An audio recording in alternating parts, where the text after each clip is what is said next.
Welcome back to another amazing episode of Krusty Car News, where we're 2 sleeps away from Christmas and we're about to open up our whole new gambit of toys. But on top of that, we have 5 amazing new car stories we want to talk about today. Mercedes-Benz could literally be going out of business. The second story is don't buy that 2025 new truck. The third story, have you ever thought about what happens when you trade in your car? What does the dealer do with it? Toss it, burn it, sell it? The fourth story is the worst selling cars of 2024.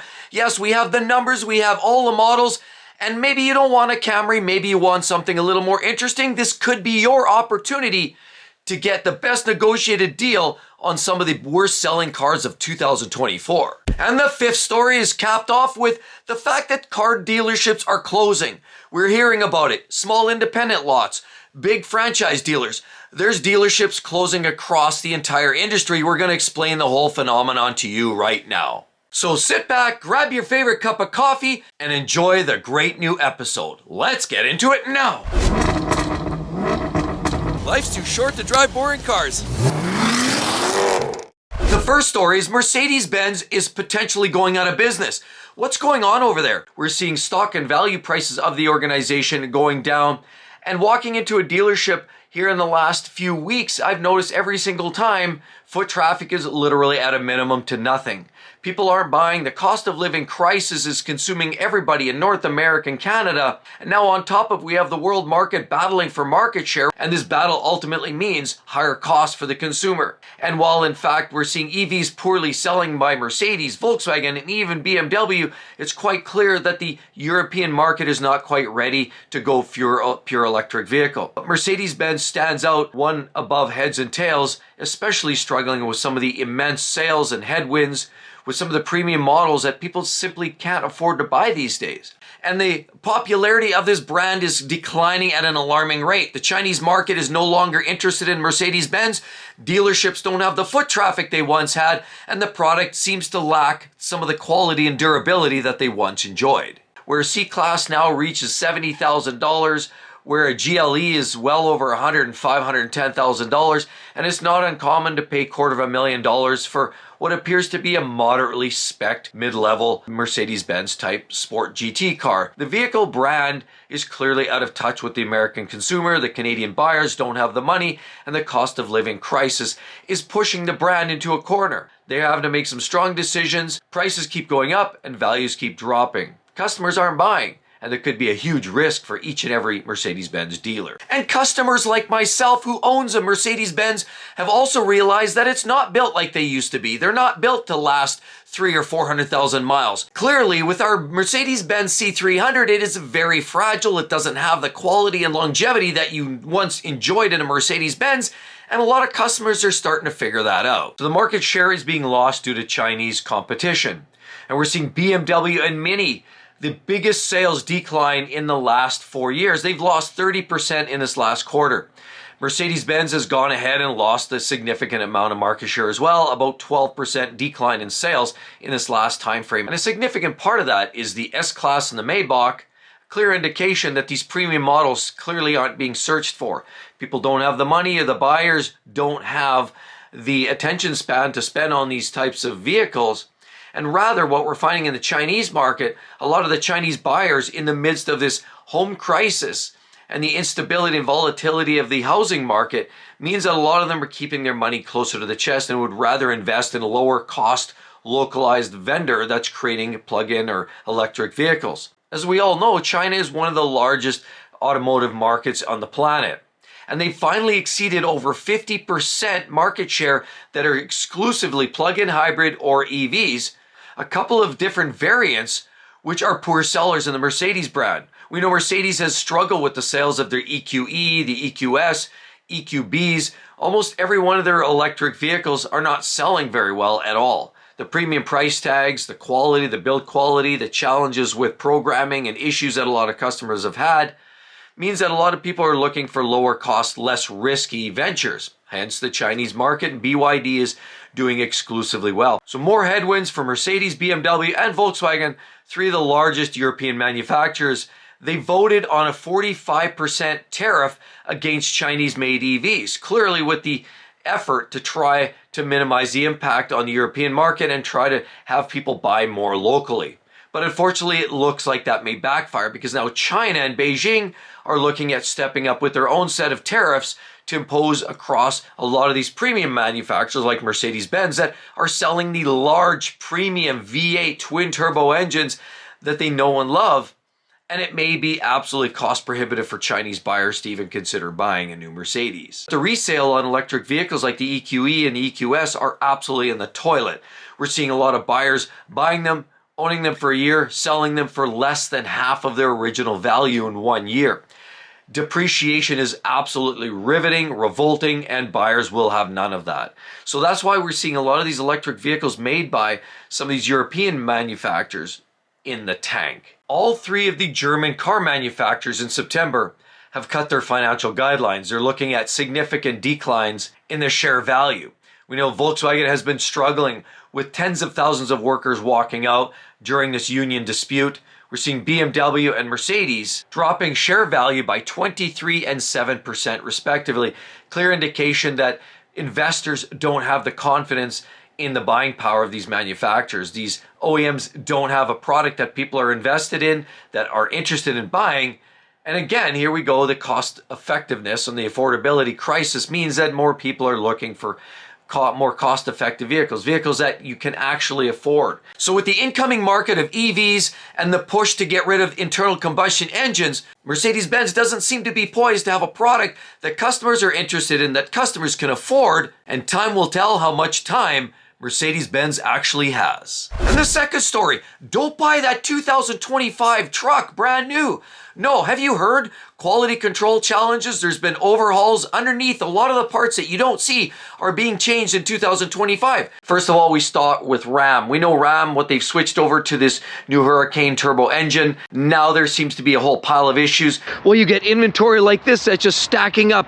23s, 24s, and 25s are hitting the lawn, as well as all kinds of SUVs and Jeeps like this, and Dodge vehicles like this little Durango right here. And what we're seeing is a lot of people going out there, and there's incentives. They walk into the dealer fast talks them and says, hey, we'll give you this vehicle right here.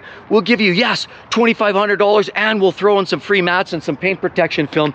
Big deal, great deal. And people go in right into the dealership right there and sign on the dotted line because they're not thinking, but wait a minute. What they didn't realize is the price of that vehicle just went up about 30% in the last 2 years. And I searched 2024 Ford Mavericks right here.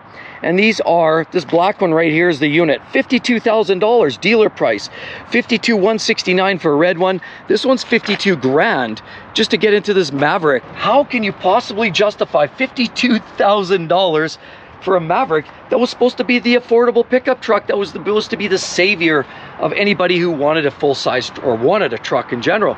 And that's what's driving this market, and that's what's destroying this market, and that's what's driving prices up. All this noise about supply chain, that was noise. Shortage for chips, that was noise. Shortages for vehicles and inventory, more noise. At the end of the day, people, supply and demand were driving the demand, the want, and people were getting out there, and there was this hustle bustle, this feeling that you needed to get out there and buy a vehicle.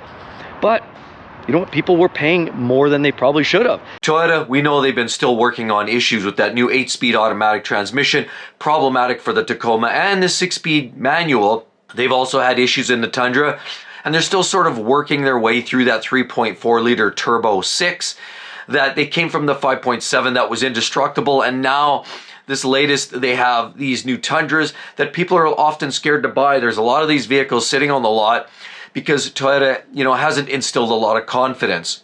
So 2025 looks to be a challenge, and until you're at least 3-4 model years in on a major rechange like that, you just don't have the confidence. And we know some major changes, not just on pricing, but even in terms of the technicalities. We see vehicles like the Ford Lariat is no longer using leather interior. You have to go up to the Platinums and above. You have to get the higher trim levels to actually get leather interior. This is absolutely ludicrous. So they're forcing you into the higher trim levels to get those features to the field. So they're clearly trying to rip people off, in my own personal opinion. Going from steel hinges to plastic hinges on the doors. You don't even see half those changes. Did you realize that even Ford has reduced their 2025 model year Components, that's right, the total number of parts in that truck has gone down by 2,400 parts less in 2025. Why would they possibly do that? Well, some were going to say Ford's going to use the argument that they're working on quality control and they're trying to reduce the amount of moving parts. But realistically, it's much more than that. If you can put 3 parts within one and have one common molded modular piece and you can replace that, it makes it easier, cheaper to assemble, cheaper to manufacture. But you're going to pay the price because when it comes time to replace any one of those 3 components, you're going to have to change the whole assembly. It's going to be much more costly for you to maintain down the road. We have a Silverado, and this one here carries the Turbo Max. Not a great engine by my account. Of course, you get the plastic, is very basic plastic grille on the front. You get all the basics, standard wheels. You get a bit of a cross-terrain type tire. It's a Silverado, plastic, lots of plastic. A very, very basic setup. Look at these, extremely long, and I keep going, and it's a 4x4 at least, but it's a Silverado. You get the step guards, and it's just a very basic. You just get basically 2 seats, as I can make out. You get the center split down in there, which is kind of handy. And really there's no other options. It's just fabric seats and a very basic interior. You get that center screen, which is more or less that little cutout there in the middle. It's not the big full screen. And here we have a 2024 Silverado regular. It's WT 4-wheel drive, long box, basically single cab here. And you get a basic set of options. Nothing too much. AC, power windows, power locks, 40-20-40 split. And it's stickers for $56,358 or $59. $56,000 out the door. You're over 60 grand, $63,000 for this stripped out with a regular cab. And I look at some models here. I looked at the RST Silverado, for example. You know, models like that, we know Chevy and GM's been dealing. There's a class action lawsuit now allegedly for some transmission issues. We know they've had a pile of recalls in general, but this isn't getting any better, and these recalls look to be coming out now in 25. But it feels to me like a lot of the quality is going down in every brand. But a lot of these OEMs now building these common trucks these days are rising prices, trying to increase their profit margins, trying to sell you or push you into higher trim levels, or scaling back features on the lower trim levels. So you sort of want to upscale, you want to upgrade, you want to spend the extra money to get the higher trim levels.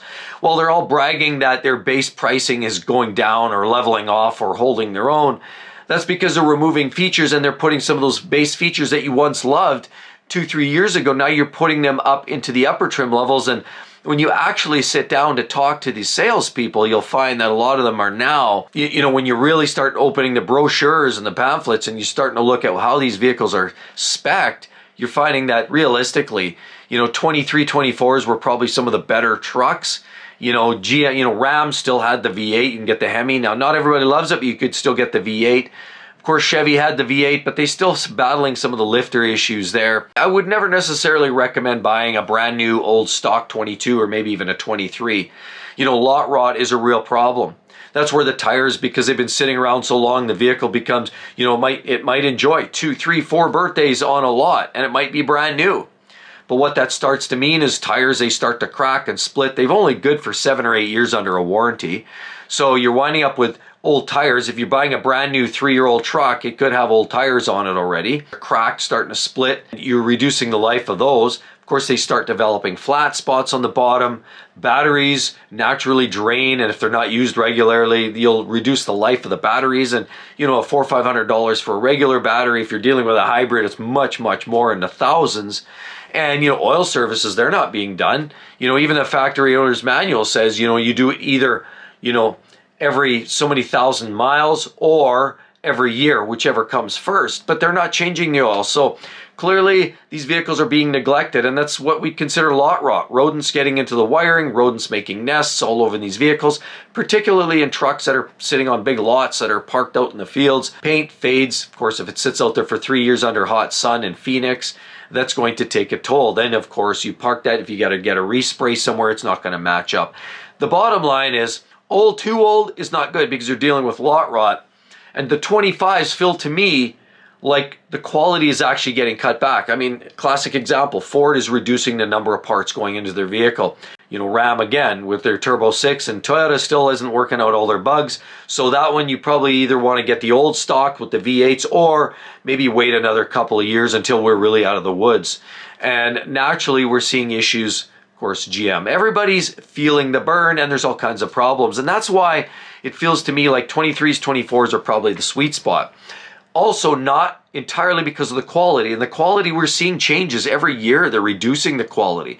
More plastics, less quality parts, more modularity, a culmination of issues. I mean, Ford's leading the recalls. They are called the recall king for a reason. Stellantis is right on their tail.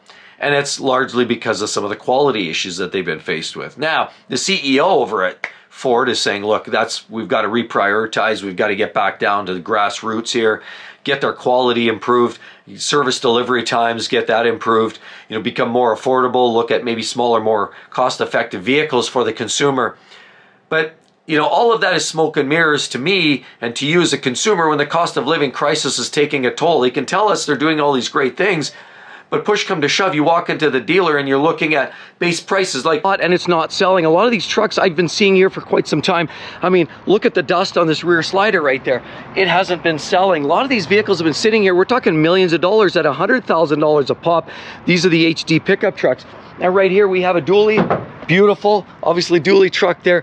And this one here is going for a whopping $110,000, right? People who these were originally targeted for are the middle class, lunchbox Joe like me and like you guys, a lot of you guys anyhow, who just need an affordable truck, whether you use it for work, daily use, get the kids to school, maybe drag your trailer out to the lake on the weekends, a good all-around versatile vehicle, and you don't want to spend what yesterday's $100,000 Ferrari money was actually buying. Now you just want to get into a pickup truck that you can afford, but those days seem to be gone. And even the worst part is Ram has now said that they're getting rid of the Ram Classic, and that's the worst part. Clearly the message there is to buyers that we don't want to sell you low-level, low-cost, entry-level vehicles because the Classic was the closest thing to affordable. Now you've got the Tradesman, and the Tradesman is somewhat affordable, but the prices are still quite high, and they give you, in general, the V6 engine, which isn't the greatest for a full-size truck. But unfortunately, here we are. We're in a place where it feels like Stellantis is disconnected from the buyer, the very core, the target person and audience who would buy a Ram pickup truck. The 25s are rolling in, people aren't buying them, and you could look, it doesn't take very long, check out Car Gurus, you can pull up the list, do the search, strip it down and look. You know, there's lots of 24s still laying around, and 23s, there's still a few of those laying around too. 25s are hitting a lot, but again, I would strongly encourage you to look at the 24s. Don't look at the 25s. Because in my personal opinion, the 25s, there's too many drastic changes for just about all the brands. We're still dealing with quality issues, and there's a clear, in my opinion, some clear evidence that there's a strong cost reduction initiative by almost every brand to bring the pricing down, or to bring the pricing up, sorry, and of course bring the profits up, but bring the input costs down. Do you want to feel like the guinea pig? Do you want to feel like that next number or statistic on NHTSA's recall list when Ford has another catastrophic failure? I don't want to be that, and I certainly don't want to be the trial run and guinea pig for Ford's lack of effort, in my own personal opinion, on the research and development and the quality control at the factory, when that should all be happening there and not on my time and not on my dime. But this is what's going on. But the benefit in buying a 24, or even the odd 23, but I'd say 24 is where you want to look right now, is strictly because of pricing. And as I pull this up, I already told you what some of the new car pricing or new truck pricing looks like. But realistically, I pulled up just some samplers here. You can look at Chevy Silverado, you know, RSTs, for example. You know, they start around 52,000.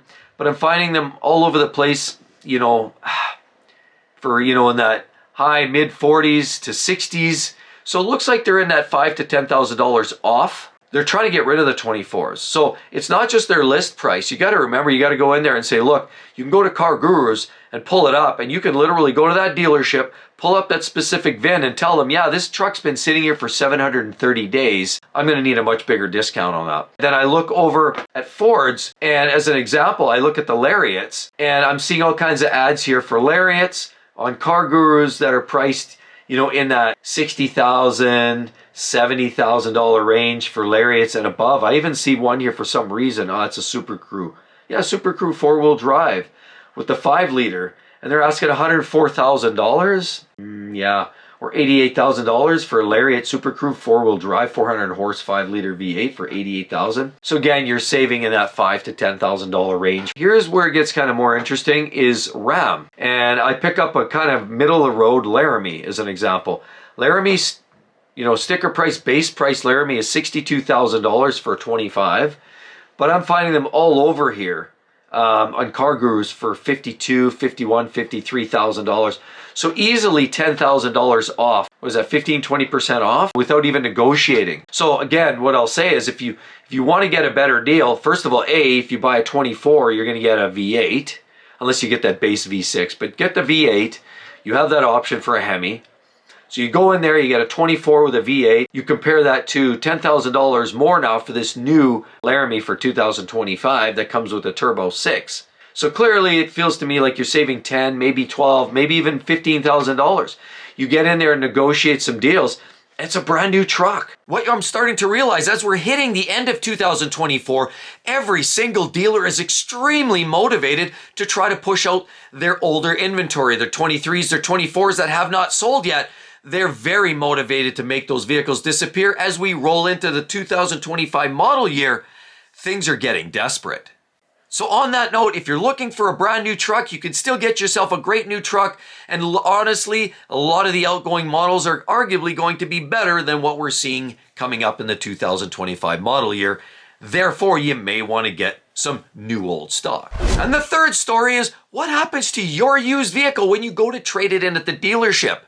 Are they getting rid of it? Do they send it to auction? Do they burn it? Do they fix it and clean it and sell it on their lot? There's a whole different group of ideas of what some of these dealers are doing depending on the type of car that you have. It really has multiple different directions, and dealers quite often look at a few different options when they're looking at pitching your used car. You know what, you're going in, you're trading it in, and you're moving on, and you're trying to get rid of that used car because it's crap.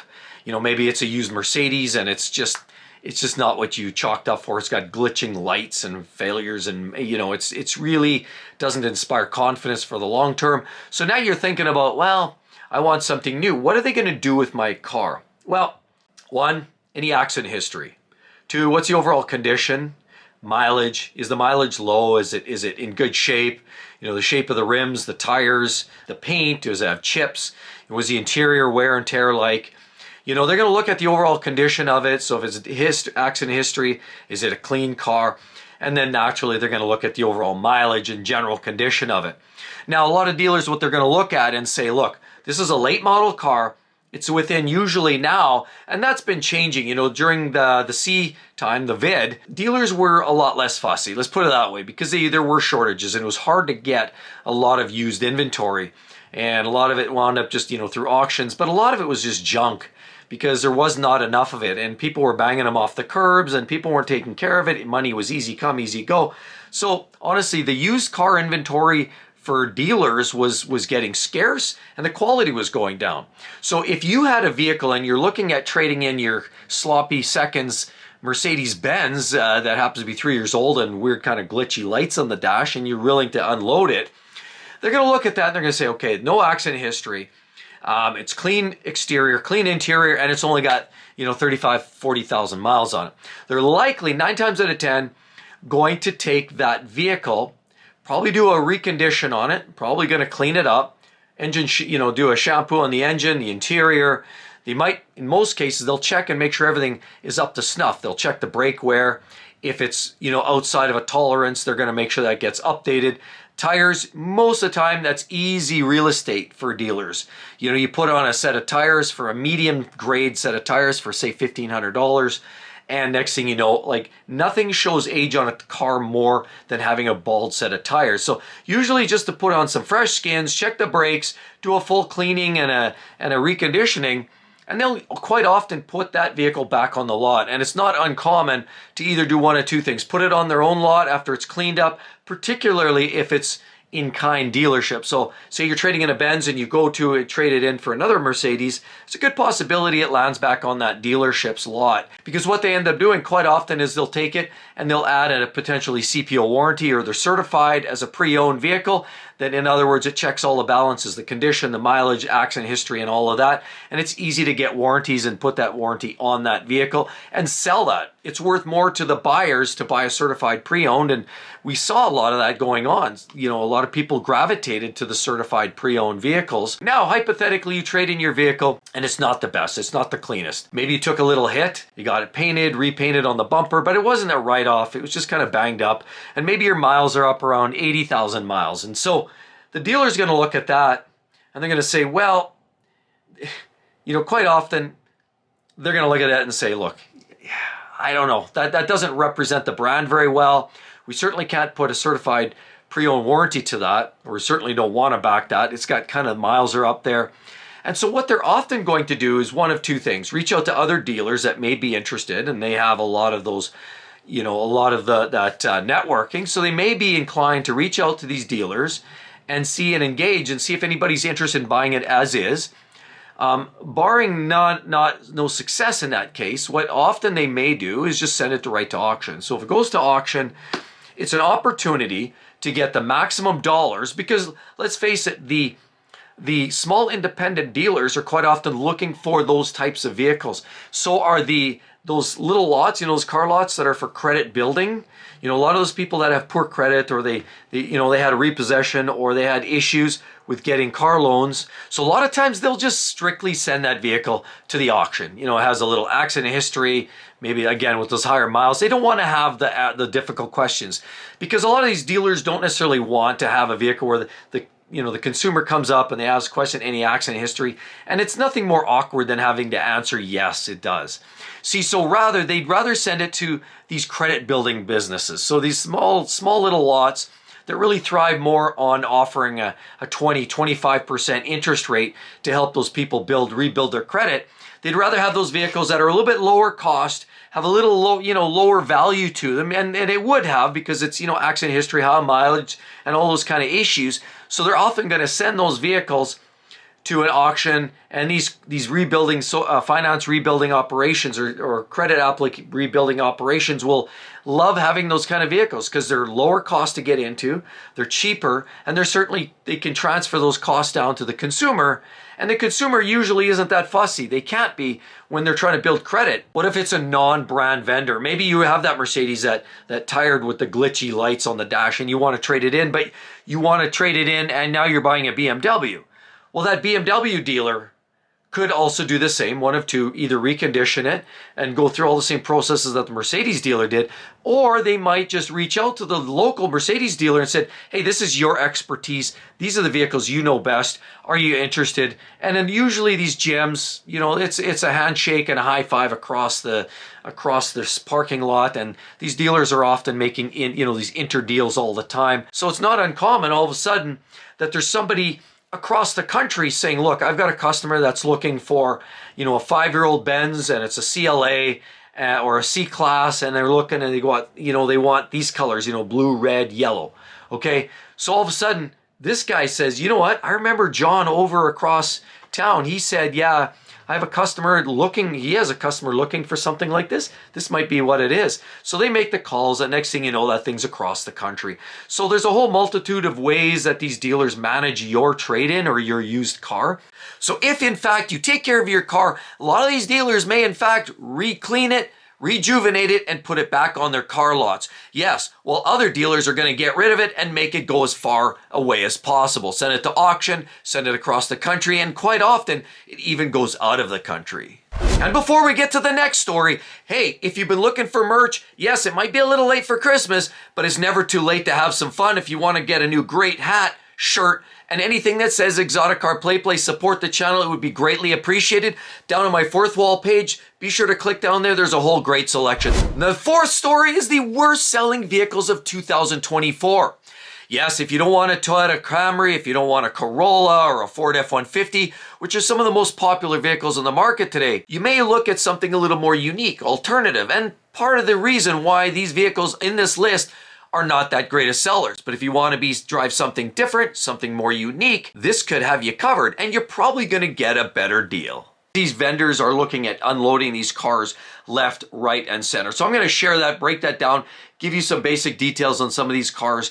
You're going to love it, because if you haven't even thought about these, you definitely want to give them a look. We have a Subaru BRZ, 2,323 units. That's all they were able to muster up. Couldn't sell many more than that. By the year end, maybe they're at 2,400.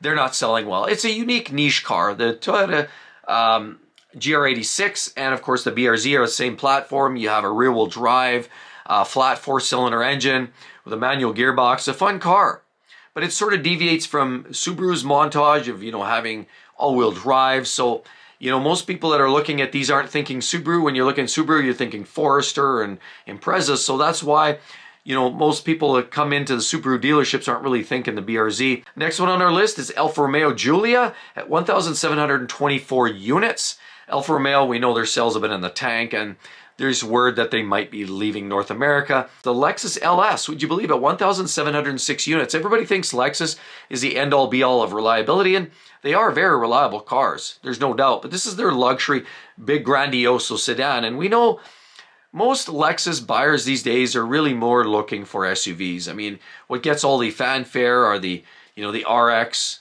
the UX, which is their small one, the NX, which is their mid-size, and of course you get all the bigger, the GXs and LXs and all those bigger SUVs. And it feels like Lexus is really geared more towards SUVs these days. And as a result, the LS, we know that the sedan market is sort of a dying, shrinking sedan market. Why do you think Ford, GM have pretty much all but eliminated their cars? The Audi Q8 Sportback e-tron, hey, it's an electronic vehicle, 1,594 units, not selling well. I want to drop another nugget here. The Mini Cooper 4-door. 1,549 units. Of course, being a BMW product, Minis have always been a very niche car. Very few people are specifically looking for a Mini. They're a lot of fun to drive, especially when you get into the JCWs. Yeah, the 4-door Coopers not selling a lot of cars, and of course, naturally, they're a product of BMW, and a lot of people are thinking, well, if I'm going to pay that high expensive maintenance and servicing, might as well just buy the BMW and forego the Mini altogether. The BMW Z4, speaking to the next one, or Z4, 1,471 units. Word on the street that might be going away here anyway. The Z4 is not a good seller. Again, very niche, convertible sports car. There's some stiff competition. Porsche Boxster has always been a good competitor in this space and probably arguably a better car. But also you will have the lower cost, the Miata or the MX-5s. So depending which way you swing, seriously, the Z4 is not an easy seller. The BMW XM, 1,385 units. That one has been incentivized so aggressively this year because of poor sales. Nobody's looking at this massive, this large M version of this SUV. I mean, we're approaching way beyond the 6 figures. I mean, this vehicle is a very expensive vehicle. The Lexus RC, not a good seller, 1,370 units. Again, we're talking cars, right? So Lexus and the cars, not a strong seller. Great cars, you can't go wrong with them. But same with the Lexus LC at 1,294 units, also a poor seller. Lexus and some of their cars and that, just not great sellers these days. It feels like buyers are looking for more of the SUVs, and cars feel like it's a bit of a dwindling market. I hope they never absolutely get rid of all of their cars. Audi A8, one of their executive type full-size vehicles, but the A8, 1,232 units, and the A7, also large sedan, 1,040 units. And so they're not selling. Could you imagine selling only 1,000 units of a particular model? I don't believe, as a CEO of any company, looking down at the statistics and saying, hey, we only sold 1,000 of those units all year. The Genesis G90, 1,017 units of the Genesis. We know there's some quality challenges a little bit there. They have some absolutely gorgeous interiors on them now, and some would argue they're almost up there with the Bentleys of the world. Here's one that should be of zero to no surprise, the Fiat 500, We heard earlier in the year they're going pretty much scrapping the ICE engines and they're going pure EV, the 500E, none of which are selling. The ICE was selling poorly, the E's even worse. They're prioritizing and trying to incentivize all those vehicles, but they're not great sellers and they never have. And I think some of that's the quality issues with some of this. You know, naturally Fiat and the Italian way, some of the quality issues that they've been dealing with. You know, gearbox issues, engine rattly, fit and finish materials, and just the overall reputational issues that they've been dealing with means that they've only sold 439 units this year. Toyota Mirai, 346 units, not a shocker considering these hydrogen-powered vehicles are only pretty much driven exclusively in California. Hyundai Nexo, same storyline. Hyundai's got their own approach on that hydrogen.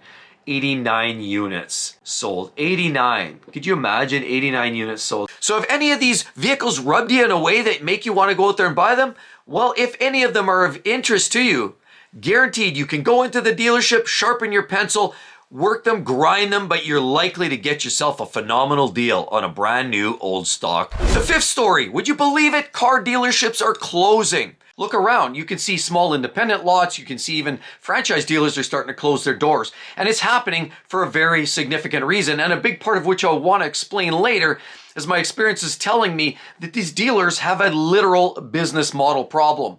Yes, they don't know how to manage, in my own personal opinion, from what I've been seeing, and while they've been greedy for the last 4 or 5 years, a lot of customers aren't feeling sorry. Now, could there be, in fact, bailouts to support a lot of these local domestic product manufacturers? For example, the Ford, GM, Dodge, or Ram, or Stellantis products? Could we be seeing bailouts? Boy, that would make a lot of customers very upset, especially given the fact that the last 4 or 5 years we've seen increases as much as 62% on the pricing on base sticker prices of a lot of these vehicles. We're losing a lot of these salespeople. A lot of them are changing jobs. I've heard as much as 15 to 18% of people that were working in the automotive industry selling vehicles are walked away from their jobs. They've given up. They're trying other things. Maybe go sell shoes. Maybe go work for IKEA and sell couches and furniture. I mean, look around at manufacturers and OEMs, for example, like Infiniti, Nissan. There's no big secret. They've been sucking crow. They're not doing well financially. CFO basically took a hike. CEO's taken a big pay cut. On top of it, now the latest, pretty much confirmed now that Infiniti is going to be shutting down a significant pile of their stores. That's right, they're seeing huge losses and sales are down in the toilet. 24 vehicles per month?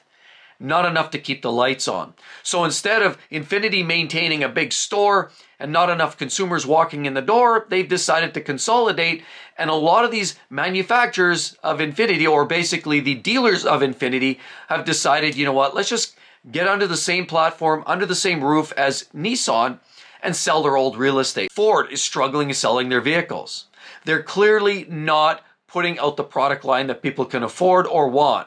Their heavy push to electric vehicles has a lot of customers walking away from the brand. The quality challenges, NHTSA says that, you know what, Ford has leading the quality issues, and of course, the recalls are abound. For sure, Ford has the leading recall lists, as well as second we have Stellantis with the Jeep, Ram, Dodge products are also a high in the numbers of recalls coming out of the brand.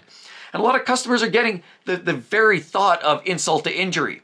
The thinking, the theory is that, you know what, why did the vehicle get to about 95, 98% perfect, then sending it out to the car lots, let the customer work through the bugs, and then they just call it a recall and call it a day, if it even makes a recall list. Quality control is put on the back burner, and it's really all just there for profits. The idea of a lot of these OEMs reaching out, potentially looking for buyouts, just doesn't sit well with a lot of customers. Now we're also seeing other cases where a lot of the small independent lots are also closing their doors. CDK is another example of impacts to car lots that took a lot of these car lots and pushed them back onto their heels. Why? Because the way they'd manage their business, their service, their sales was managed through CDK, and during that outage, it really forced a lot of these dealers to struggle, do it by pen and paper, and it really pushed a lot of them to the brink of closure. Powering their own lights and infrastructure just for the sake of servicing these unreliable vehicles that NHTSA got their fingers around. So it's an unfortunate circumstance, but a lot of these dealers are struggling in selling product now. Again, Do a lot of customers feel sorry for them? Not at all. Because in the last 2 to 3 years with these increases and jacked up prices, a lot of people are feeling that it's a strong insult.